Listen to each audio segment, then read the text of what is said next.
बिस्मिल्लाहिर्रहमानिर्रहीम। अस्सलाम वालेकुम नाज़रीन, मैं हूँ इल्ताफ़ मलिक और आप देख रहे हैं AMWD TV उर्दू। अच्छा नाज़रीन, आज हमारे साथ मौजूद हैं हल्का राजमहल। ज़िला कोटली के अंदर एक नया हल्का बना है जिसका नाम है राजमहल, और उसके जो उम्मीदवार हैं राजमहल से प्रॉपर मलिक ज़फ़र साहब, वो हमारे साथ मौजूद हैं। हम उनसे बातचीत करेंगे। इलेक्शन आगे आने वाले हैं, उस वाले से बातचीत होगी, तो वो कितना पूरा जम है इलेक्शन के वाले से। तो ज़फ़र साहब अस्सलाम वालेकुम। जी वालेकुम सलाम वरहमतुल्लाह। अच्छा ज़फ़र साहब, सबसे पहले ये बताएं कि आप कितना पूरी उम्मीद है कि आप इलेक्शन जीत जाएंगे। बिस्मिल्लाहिर्रहमानिर्रहीम। मलिक अल्ताफ़ साहब, आपका बहुत शुक्रिया, आपने मुझे वक्त दिया, आपको आपसे बात करने का, नाज़रीन को सुनने का मौका मिलेगा। देखें, ये जो हमारा हल्का है ये ये अभी नया हल्का बना है और राजमहल है। और राजमहल हल्के से इससे पहले माजी में बाहर के लोग आकर यहाँ से इलेक्शन लड़ते रहे, और जब भी इलेक्शन का वक्त आता था लोगों के साथ झूठे वादे करते थे, झांसे देते थे, स्कीमों के लालच में उलझा देते थे, लेकिन माजी में वो लोगों के काम काज ना हो सके उस तरह से। और अब अल्लाह के फजल व करम से मैं समझता हूँ कि राजमहल जाग उठा है। राजमहल के पढ़े लिखे नौजवान, बच्चे, हमारी माएँ बहनें, बुज़ुर्ग, उनको इस बात का अदराक हो चुका है कि हमारे जो जुमला मसाइल हैं वो जुमला मसाइल तभी हल हो सकते हैं जब हमारा अपना हल्का, अब हमारा अपना हल्का है और उस पर राज भी हमारा होना चाहिए, MLA भी अपना होना चाहिए, और मसाइल का हल भी इसी सूरत में मुमकिन है। और दूसरी तरफ अल्लाह के फजल व करम से पाकिस्तान के अंदर जिस तरह वज़ीर-ए-आज़म पाकिस्तान इमरान खान के विजन के मुताबिक पाकिस्तान में डेवलपमेंट हो रही है, वहाँ पर नौजवानों को रोज़गार दिया जा रहा है, मेरिट की बहाली को यकीनी बनाया जा रहा है। इसी तरह बहुत सारे पाकिस्तान के ऊपर जो कर्ज़े थे, जिस तरह पाकिस्तान में, और बिलखसूस जो हमारी खारजा पॉलिसी है, शाह महमूद कुरैशी साहब ने जिस तरह जराना अंदाज में अपने पाकिस्तान की नुमाइंदगी करते हुए दुनिया भर में अलगर्ज़ के हमारे कायद इमरान खान के विजन के मुताबिक जिस तरह लोग वहाँ शामिल हो रहे हैं, जमात मजबूत हो रही है, हमारी पार्टी की हुकूमत है, लोगों की खिदमत कर रहे हैं, और लोगों आज़ाद कश्मीर के लोगों को इस बात का भी अंदाज़ा हो गया है कि आज़ाद कश्मीर में जो आने वाली गवर्नमेंट है वो इंशाअल्लाह ताला पाकिस्तान तहरीक इंसाफ की गवर्नमेंट होगी, जिसके वज़ीर-ए-आज़म कायद कश्मीर बैरिस्टर सुल्तान महमूद चौधरी होंगे। और उसकी बाज़ाब्ता इंतखाबी कैंपेन अभी मेरे कायद अली अमीन गंडापुर वफाकी वज़ीर अमूर कश्मीर और इंचार्ज भी हैं इंतखाबी कैंपेन के आज़ाद कश्मीर के इलेक्शन में। अगले दिनों में वो यहाँ आज़ाद कश्मीर के अंदर तशरीफ़ लाने वाले हैं। और मैं आपकी वसादत से और आपके चैनल की वसादत से कि मैं समझता हूँ कि राजमहल के लोग बड़े खुशनसीब हैं। मुझे तो, मैं अल्लाह का शुक्र अदा करता हूँ, मैं तो हूँ ही हूँ, लेकिन ये पूरा इलाका, इस इलाके में बसने वाले नौजवान, बच्चे, औरतें, माएँ बहनें, हमारे बुज़ुर्ग अहबाब, वो बहुत खुशनसीब हैं कि पाकिस्तान तहरीक इंसाफ ने आमदा इलेक्शन में जो अगले एक माह के अंदर आज़ाद कश्मीर में हुकूमत बनाने जा रही है, पहली दफ़ा किसी बड़ी पार्टी ने राजमहल के अंदर हक़ नुमाइंदगी देते हुए मुझे, राजमहल के बेटे को, राजमहल के की मट्टी से जन्म लेने वाले शख्स को यहाँ का टिकट देते हुए हक़ नुमाइंदगी दिया। और अल्लाह के फजल व करम से इतनी बड़ी खुशखबरी है कि वफाकी हुकूमत ने आज़ाद कश्मीर के लिए बनने वाली गवर्नमेंट के लिए पहले से इजाफी फ़ंड्स की मंजूरी दे दी है, जिसमें हमारे बड़ी तादाद में हमें मेगा प्रोजेक्ट मिलने वाले हैं, बड़ी बड़ी सड़कें। और मैं आपको एक, और आपकी चैनल की वसादत से खुशखबरी भी आपने हल्का राजमहल के बसने वाले ज़िंदा दिलान राजमहल को देना चाहता हूँ कि अभी मुझे पाकिस्तान की क़यादत ने आज़ाद कश्मीर के अंदर सिर्फ तहरीक इंसाफ का टिकट देकर आप लोगों के हकूक़ की चौकीदारी करने के लिए यहाँ इलेक्शन लड़ने के लिए भेजा। और उसके साथ मुझे ततापानी से कोटली 24 करोड़ रुपए की सड़क की भी मैंने अल्लाह के फजल व करम से उसकी मंजूरी ली है। मैं रात को मलिक ज़रायत साहब और जिस तरह लोग, तमाम पार्टियों के जो अच्छे कारकुनान हैं, जो अच्छी सोच अप्रोच रखने वाले कारकुनान हैं, वो अल्हम्दुलिल्लाह हमारे पहले से, हमारे बड़े कम्पिटेंट नौजवान पहले से पार्टी के अंदर वो खिदमत सार अंजाम दे रहे हैं, चल रहे हैं, साथ उनकी नई टीमें, अच्छे लोग हम ले रहे हैं। जिस तरह हमारी पार्टी की आदत ने यह फ़ैसला किया है कि हर हल्के से अच्छे सियासी कारकुन, खा उनका तल्लुक किसी भी सियासी जमात से हो, उनको माशरे में काम करने के लिए साथ लिया जाना चाहिए। तो बड़ी तेज़ी के साथ लोग हमारे काफ़िले का हिस्सा बन रहे हैं, और लोग ये जान चुके हैं कि अब आने वाली गवर्नमेंट तहरीक इंसाफ की होगी, और लोगों को इस बात का अदराक हो चुका है कि हमारे वसी तर मफाद में, इलाकाई मफाद में, हमारे पढ़े लिखे बच्चे हैं, हमारे बच्चों के रोज़गार का मसला है, हमारी सड़कें हैं, हमारा इंफ्रास्ट्रक्चर है, हमारा LOC पर बसने वाले लोग हैं, वो बुनियादी ज़रूरियात से महरूम हैं। और इन सभी बातों का जो हल है वो हुकूमतें करती हैं, कोई फ़र्द वाहिद नहीं करता रहा। पिछले 10 साल से हम, आप सारे मिलकर, आपको पता है मलिक नवाज़ साहब को हम इलेक्शन जितवाते रहे, लेकिन वो इलेक्शन जीत कर पिछले 10 साल से घर बैठे हैं, और जिसकी वजह से मैं समझता हूँ कि हमारी 2 नस्लें, 3 नस्लें वो बर्बाद हो गई हैं। हमारे बच्चे मास्टर डिग्री होल्डर में, और मैंने सर्वे किया है कि सबसे ज़्यादा जो पढ़े लिखे बच्चे हैं, जो तालीम का रेशा हो, वो सबसे ज़्यादा हमारी यूनियन कौंसिल गोई में है। यहाँ पर बड़े टैलेंटेड बच्चे हैं, लेकिन वो तालीम हासिल करने के बाद कोई गुजरांवाला में रेड़ा खींचता है, कोई फैसलाबाद में वो कपड़े की वो गांठें उठाता है, कोई वो चिकवाल वो नमक की कान में काम करता है। और ये बड़ा अलमिया है और माजी में हमें पसमानदा रखा गया जानबूझकर। हमें नौकरियां से हमारी जो नौकरियां थी उन्हें उनसे महरूम रखा गया। हमारे जो कोटा था वो उस कोटे की यहाँ से पोस्टें मुंतकिल होती रही। कभी हल्का निक्याल वाले यहाँ की पोस्टें शिफ्ट करा कर ले गए, कभी हल्का सेंसा वाले ले गए, कभी खुरेटा वाले ले गए और इस तरह का जुल्म होता रहा। और अब हमारे पढ़े लिखे नौजवान हैं, लोगों को इस बात का अंदाज़ा हो चुका है। और मैं समझता हूँ कि आज़ाद कश्मीर बार के अंदर इंशाअल्लाह ताला पाकिस्तान तहरीक इंसाफ 2 तिहाई अक्सरियत से हुकूमत बनाएगी। और बिलखसूस मैं आपको यकीन दिलाता हूँ, ये मैं इसमें कोई फ़ख्र वाली बात नहीं है, ना मेरा कोई कमाल है और ना ही मैंने कभी अपने आप को लीडर समझा है। मैं एक सियासी कारकुन हूँ और मेरी अपनी अप्रोच है। और मैं समझता हूँ अभी तक मुझे मज़ीद एक अच्छा सियासी कारकुन बनने के लिए मुझे मज़ीद तरबियत की ज़रूरत है। मैं अपने साथियों को, पढ़े लिखे नौजवानों को और माशरे में के हर मकतबा फ़क्र के लोगों को साथ लेकर चल रहा हूँ। और मैं आपको यकीन दिलाता हूँ, मैं नौजवानों के जज्बात, बुज़ुर्गों की दुआएं और मैं समझता हूँ मेरे साथ एक बड़ा हादसा भी अल्लाह ताला की तरफ से पेश है। मेरी वालदा मोहतरमा, मुझे बिलखसूस इस वक्त अपनी वालदा की दुआओं की ज़रूरत थी इस मुश्किल वक्त में। लेकिन मैं समझता हूँ मेरा कभी इस बात पर मेरा यकीन है, मेरा कामिल यकीन है कि जहाँ मेरी एक वालदा नहीं होंगी, मेरी हल्का राजमहल के अंदर बसने वाली माएँ, मेरी हज़ारों माएँ मेरे लिए दुआगो हैं, मेरी हज़ारों बहनें मेरे लिए दुआगो हैं। मेरे इस महकूम और मज़लूम राजमहल के पढ़े लिखे नौजवान हज़ारों की तादाद में वो इस बात का इंतज़ार कर रहे हैं कि 25 जुलाई का वक्त आए और वो पाकिस्तान तहरीक इंसाफ के उम्मीदवार मलक ज़फ़र को इंतखाबी निशान बैट पर वो मोर सबत कर ये बात प्रूव करेंगे कि इंशाअल्लाह ताला ज़िला कोटली में सबसे ज़्यादा भारी लीड के साथ हम इलेक्शन जीत कर 25 जुलाई का जो सूरज होगा वो इंशाअल्लाह ताला राजमहल की फ़तह की नवीद लेकर वो तुलू होगा इंशाअल्लाह ताला। अच्छा, मैं थोड़ी सी बात करूंगा ख़वातीन के वाले से। हमारे तमाम यूनियन काउंसिल्स के अंदर देखा जाए तो स्कूल्स की जो है ना कमी अगर हैं भी तो प्राइमरी लेवल के या मिडिल लेवल के, क्योंकि जो बच्चियां टैलेंटेड होती हैं, पढ़ना चाहती होती हैं, वालिदैन की भी मजबूरी होती है, वो उनको दूर दराज भेज नहीं सकते। तो क्या लड़कियों के डिग्री कॉलेजेस के वाले से भी कोई प्लान रखते हैं कि? मैं बिल्कुल इंशाअल्लाह ताला मैं आपको बताऊँ कि मैं एक तो अल्लाह ताला मेरा तल्लक एक सियासी घराने से है और पाकिस्तान बनने से पहले भी मेरे दादा परदादा वो जब इंतज़ामी जो कंट्रोल होता था वहाँ उस वक्त नंबरदार और जलदार हुआ करते थे, उनके पास सारे इंतजाम होते थे। तो उस वक्त से हम लेकर सियासी घराने से तल्लक है, सियासी कारकुन हूँ। ज़माना तालिब इल्मी से लेकर अब तक अल्लाह के फजल व करम से मैं अपनी फील्ड में बैठकर मैं लोगों के मसाइल को समझता हूँ, मैं यहाँ के इलाकाई ज़रूरियात को समझता हूँ। मुझे पता है कि हमें हमारे अदारे अपग्रेडेशन की ज़रूरत है। यहाँ पर हमारी जो उसमें जब इदारे अपग्रेड होंगे, नौकरियाँ ज़्यादा होंगी, हमारे बच्चे वहाँ पर एडजस्ट होंगे और इंशाअल्लाह ताला मैं आपको यकीन दिलाता हूँ कि वो वक्त अब दूर नहीं है। मैं अल्लाह के फजल व करम से मैंने एक ऐसा प्लान दिया है कि मैं अपने नौजवान तमाम यूनियन काउंसिल माजी में जिस तरह फ़ैसले चंद बंदे घर में बैठकर ड्राइंग रूम में वो लोगों के हकूक़ कसब होते रहे, वहाँ पर स्कीमें फ़रोख्त होती रही, वहाँ पर नौकरियाँ फ़रोख्त होती रही, तबादलों के नाम पर पैसे लिए जाते रहे। मैं आपको यकीन दिलाता हूँ कि इंशाअल्लाह ताला आज भी, इससे पहले भी हम यही करते रहे, इलेक्शन जीतने के बाद इंशाअल्लाह ताला इसी तरह अपने इलाकों में बैठकर लोगों के मसाइल को सुना जाएगा और मेरिट की बुनियाद पर लोगों के हकूक़ उनके घरों में दिए जाएंगे। और नौजवान जिस तरह हमारे साथ चल रहे हैं, मैं पूरी टीम लेकर मैंने कभी मेरा ये प्लान नहीं है कि मैं इक़्तिदार को घर की लौंडी बना के रखूँ।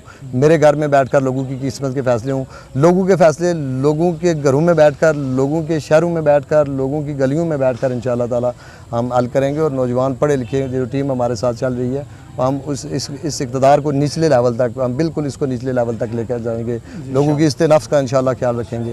और सेहत के हवाले से थोड़ा सा बताएं कि सेहत के हवाले से भी सहूलियात का फुकदान है, ख़ासकर जब कोई सीरियस मरीज़ होता है तो उसको हॉस्पिटल तक ले जाने में जो मसाइल होते हैं, उसके साथ कोई बेसिक हेल्थ यूनिट नहीं होती है या ऐसा कुछ छोटा मोटा अस्पताल बहुत अच्छी बात आप से मैं मुल्तमिस हूँ कि पीछे रात को लास्ट नाइट, बल्कि वो रिकॉर्डिंग भी मेरे ख्याल में किसी न किसी के पास होगी रात को, कल मलक ज़रायत साहब और सबसे ज़्यादा यूनियन काउंसिल गोई के उसमें शायद रशीद साहब हैं, उसमें चौधरी आबद साहब हैं, उसमें मलक शहजाद साहब हैं, इसी तरह बड़ी तादाद में चौधरी शरीफ साहब थे, इरफान आतिफ साहब थे, अपना इफ्तिखार आलम फ़ैरोज़, बड़ी तादाद में कल लोग पाकिस्तान तहरीक इंसाफ के उस कप्तान के उस काफ़िले का हिस्सा बने हैं जो आने वाले वक्त में आज़ाद कश्मीर का इक़्तिदार में जाने वाले लोग हैं। और मैं आपके इस चैनल की वसात से ऐलान गोई को मुबारकबाद पेश करता हूँ कि पहली दफ़ा पहली दफ़ा लोगों ने एक कसीर तादाद में बाहर निकले हैं, उन्होंने अपने इलाके की इज़्ज़त का ख्याल रखा है, अपने हकूक़ का ख्याल रखते हुए, अपने बेहतर मुस्तक़बिल का ख्याल रखते हुए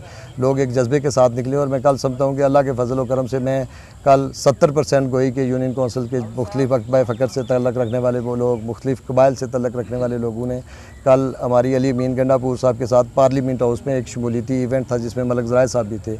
वहाँ पर मेरे कायद ने जो अगले चंद दिनों में आज़ाद कश्मीर के अंदर हमारे लिए अरबों का बजट लेकर आ रहे हैं, अरबों का फ़ंड लेकर आ रहे हैं, पैसे एलोकेट हो चुके हैं, पैसे मुंतकिल हो चुके हैं। और उसमें उन्होंने आज खुद हमारे इलाके की वो डेफिनेट आप चेक करें किसी बंदे से कल जो गोई के लोग हमारे साथ थे, उसमें जो हमारे वज़ीर अमूर कश्मीर हैं उन्होंने स्पेशली LOC पर बसने वाले लोग और उनकी मुश्किलात, जब गोलाबारी होती है तो लोग ज़ख्मी हालत में उनको अस्पतालों तक मुंतकिल करना, वहाँ की सड़कें बनाना, LOC पर बसने वाले लोगों के लिए पीने का साफ़ पानी का बंदोबस्त करना, LOC पर जो हमारे मकीन हैं वहाँ जो हमारे इदारे हैं उन इदारों का ख्याल रखना, उनको अपग्रेड करना, उनकी ज़रूरियात को पूरा करना। और इसी तरह जो मोर्चे भी, मैं आपको एक बात और बता देना चाहता हूँ एहलियान गोई बिलखसूस इस वक्त चूँकि हमारा जो गोई का मैक्सिमम इलाका है वो LOC पर मुहित है और मेरे कायद कायद पाकिस्तान वज़ीर आज़म पाकिस्तान इमरान खान ने LOC पैकेज में अभी मोर्चे बन रहे हैं। लेकिन मुझे अफसोस हो रहा है कि हमारे चंद लोग हमारे इलाके के लोगों को गुमराह कर रहे हैं कि जी ये मोर्चे फ़लाँ साहब बना रहे हैं, फ़लाँ साहब बना रहे हैं, लोगों के ज़मीर खरीदने के लिए मोर्चों के नाम पर ब्लैकमेल किया जा रहा है। तो मैं एहलियान गोई को ये बता देना चाहता हूँ कि ये जो मोर्चों के लिए पैसे हैं, ये 5 अरब रुपए का पैकेज वज़ीर आज़म पाकिस्तान जो कश्मीरियों के लिए दिल रखते हैं, दर्द रखते हैं, ये उनकी वसातत से और आर्मी के ज़ेर कंट्रोल हमारे LOC पर जो मोर्चा जाते हैं, ये स्पेशली वज़ीर आज़म इमरान खान ने आज़ाद कश्मीर के लोगों के लिए, LOC पर बसने वाले लोगों के लिए एक ये पैकेज दिया हुआ है। लेकिन यहाँ पर जो हमारी क़यादत है या जो हमारे ज़िम्मेदार बैठे हुए हैं वो लोगों को गुमराह कर रहे हैं, वो उनको कुछ और बता रहे हैं, वो गुमराही फैला रहे हैं। ये इंशाअल्लाह ताला अगले दिनों में वज़ीर अमूर कश्मीर आएँगे, जलसा होगा, तता पानी में जलसा करेंगे, गोई के मुकाम पर हमारा इस्तकबालिया होगा, तता पानी और गोई की रोड का वज़ीर अमूर कश्मीर ऐलान करेंगे। मैं जो 25 जुलाई से पहले हम इंशाअल्लाह ताला इस रोड का नोटिफिकेशन कराएंगे।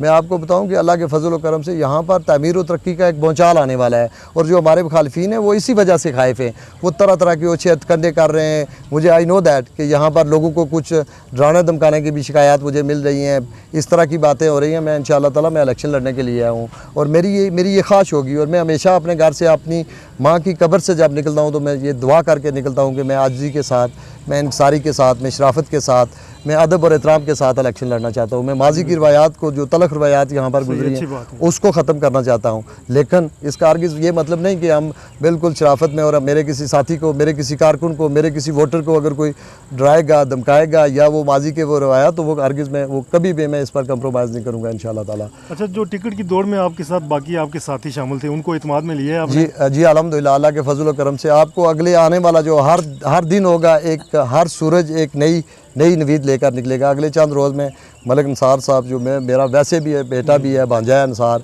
उनका प्रोग्राम है दंदली के मुकाम पर। जितने मलिक निसार साहब के साथ चलने वाले उनके फॉलोअर्स थे, उनके साथी थे, जहाँ जहाँ उन्होंने लोगों के नौजवानों की खिदमत की थी, साथ लेकर चले थे, वो पूरा काफ़िला अगले 2-3 रोज़ में आपकी टीम का हिस्सा बनने जा रहा है। इसी तरह मलिक अलियास साहब वो ऑलरेडी साथ हैं। अभी चेयरमैन फैज़ साहब जो हमारे माजी में यहाँ आते थे मलिक नवाज साहब के साथ कैंपेन करने के लिए, वो तहरीक इंसाफ में शामिल हो चुके हैं, वो इस हल्का इंतखाब में आएंगे। अपने साथ होने वाले जुल्म और माजी की वो ज़्यादतियों का वो आपको उनकी ज़बानी सुनेंगे। मलिक ज़राए साहब अभी आ रहे हैं, शायद रशीद साहब आ गए हैं, अल्लाह के फजल व करम से चौधरी आबिद साहब यहाँ तशरीफ़ फरमा है। ये अपने साथ होने वाले जुल्म और नाइंसाफ़ियत से, और मैं आपको यकीन दिलाता हूँ कि अल्लाह के फजल व करम से इंशाअल्लाह ताला गोई से 80% वोट लेकर हम यहाँ से निकलेंगे और आगे जाएंगे तो ये परसेंटेज गिरेगी नहीं। ये और हमारे सारे मुखालफिन मिला के भी अगर 7000 से ज़ायद वोट हम वो सारे को मिला के अगर लेंगे तो आप बहसीत भाई मुझे क्या समझते हैं कि आपका मुकाबला किस जमात से है? मैं नहीं समझता। मेरी ये ख्वाहिश है कि ये सारे अगर इकट्ठे हो जाएं, खुदा न खास्ता इनको ये अफसोस ना रहे, क्योंकि मेरे खिलाफ होने वाली साजिशों में ये सारे इकट्ठे होते हैं, इकट्ठे बैठकर साजिशें तैयार करते हैं। तो इलेक्शन भी ये इकट्ठे अगर सारे लड़ लें तो फिर भी ये 7000 का फिगर इंशाअल्लाह ताला क्रॉस नहीं कर सकता। एक आखिरी सवाल, चूँकि आपने जाना भी है कि पिछली हुकूमत ने कोई एक तहसील के हवाले से एक ऐलान किया था जो कि पेंडिंग, अगर आपकी हुकूमत आ जाती है तो इस हवाले से आप क्या स्टेप लेंगे? मैं इंशाअल्लाह ताला आपको यकीन दिलाता हूँ कि पिछली हुकूमत ने तहसील नहीं बनानी थी। पिछली हुकूमत ने हमारे लोगों को तफरके में, यहाँ पर जिस तरह लोगों को तकसीम किया जाता रहा, ग्रुपों में उलझाने के लिए साजिशें होती रही, वो एक साजिश की थी गोई और तता पानी को लड़ाने के लिए। हम अल्लाह के फजल करम से राजमहल हल्का बन चुका है, राजमहल की तहसील बनाएंगे। यहाँ पर जब तहसील बनेगी, तहसीलदार आएगा, नायब तहसीलदार आएगा, यहाँ पर SDM बैठेगा, यहाँ पर थाने बनेंगे, नौकरियाँ क्रिएट होंगी, बिल्डिंगें बनेगी, लोगों को रोज़गार मिलेगा। मज़दूर से लेकर हमारे पढ़े लिखे बच्चों तक हमारा पूरी नस्ल का सवाल है। और इसको इंशाअल्लाह ताला अफ़ाम व तफ़हीम से तमाम यूनियन कौंसल्स के नुमाइंदा लोगों को बिठाकर सबकी मशावरत के साथ ये मामला इंशाअल्लाह ताला अपने नौजवानों को साथ लेकर, अपने बुज़ुर्गों को साथ लेकर, और इंशाअल्लाह ताला अगले 6 महीने में हम हल्का राजमहल के अंदर यहाँ की तहसील का वो संगे बुनियाद रखेंगे इंशाअल्लाह ताला। तो आखिर में राजमहल की आवाम को कोई मैसेज आप देना चाहें? मैं राजमहल के अपने बहन भाइयों, अपने बुज़ुर्गों, अपने दोस्तों और बिलखुसूस अपनी माओं से, चूँकि मेरी वालदा मोहतरमा भी इंतकाल कर चुकी हैं, और मैं राजमहल के अंदर बसने वाली तमाम माएँ में एक तो उनसे मैं मुल्तमिस हूँ कि मुझे अपनी दुआओं में और नेक तमन्नाओं में याद रखा जाए। दूसरा, मेरा राजमहल के लिए ये आखिरी मैं उन्हें कहता हूँ कि नाउ और नेवर। मैं आज से ये 2 साल पहले मैंने नारा लगाया था कि अभी नहीं तो कभी नहीं। इससे माजी में हमारा इस्तेसाल जितना होना था हो चुका है।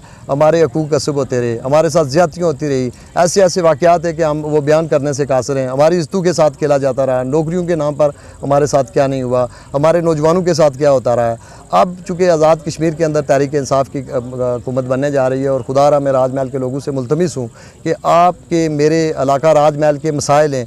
हमारे पढ़े लिखे जो नौजवान हैं, बच्चियाँ और बच्चे घरों में बेरोज़गार बैठे हैं, उनकी उम्रें वो ज़ायद हो रही हैं, उनका वो मुस्तक़बिल ख़तरे में पड़ा है। हमारे सड़कें हैं, हमारी LOC है, ये सारे मसाइल, और ये सारे मसाइल हुकूमतों के पास वसाइल होते हैं, वो हल कर सकते हैं। और खुदा रहा मैं आपको एक बात बताता हूँ कि सिकंदर याद साहब से मेरा बड़ी कुर्बत और मेरा बैठना उठना रहता था, और वो बड़ी सियानी बातें किया करते थे।